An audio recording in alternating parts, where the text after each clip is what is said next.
కనీసం భూసేకరణ, కోర్టు కేసులు కూడా పరిష్కరించలేని చంద్రబాబు భోగాపురం ఎయిర్పోర్టు నిర్మాణ ఘనత తన ఘనత అని చెప్పుకోవడం సిగ్గుచేటు. భోగాపురం ఎయిర్పోర్టు పేరుతో 15,000 ఎకరాలు భూదోపిడికి ప్లాన్ చేసిన చంద్రబాబు ప్రజా ఉద్యమంతో తోకముడిచారు. వైఎస్ జగన్ గారు అధికారంలోకి రాగానే భోగాపురం ఎయిర్పోర్ట్ ఏరోసిటీ నిర్మాణం కోసం కేవలం 2,703 ఎకరాలు సేకరించి విమానాశ్రయ నిర్మాణానికి శంకుస్థాపన చేశారు. ఎయిర్పోర్టుకు ఎంత అవసరమో అంతే ఇచ్చి అందులో 500 ఎకరాల ప్రాంతాన్ని సిటీ గేట్వే ప్రాజెక్టుల కోసం కేటాయించారు. ప్రజా ప్రయోజనాలే లక్ష్యంగా ఆలోచించారు. అందుకోసం కోర్టుల్లో ఉన్న 130 కేసులు పరిష్కరించారు. భోగాపురం ఎయిర్పోర్ట్ వల్ల ఇక్కడ కొంతమంది యువకులకు ఉద్యోగ అవకాశాలు వస్తాయని ఎంతో ఆలోచన చేసి ఈ ఎయిర్పోర్ట్ నిర్మించడం జరిగినది.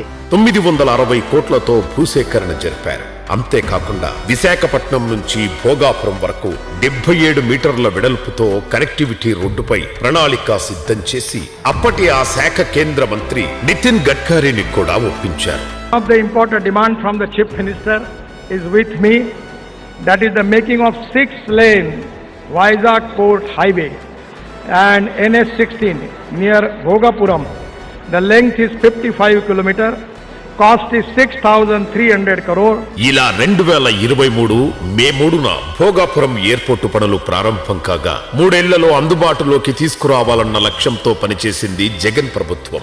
ఈ భోగాపురంలో ఎయిర్పోర్టు ఈరోజు శంకుస్థాపన జరిగి యుద్ధ ప్రాతిపదికన వాయువేగంతో జరిగిందంటే అది జగన్మోహన్ రెడ్డి గారి తాలూకా చలవే అని చెప్పుకోవడంలో ఎటువంటి అతిశయోక్తి లేదు.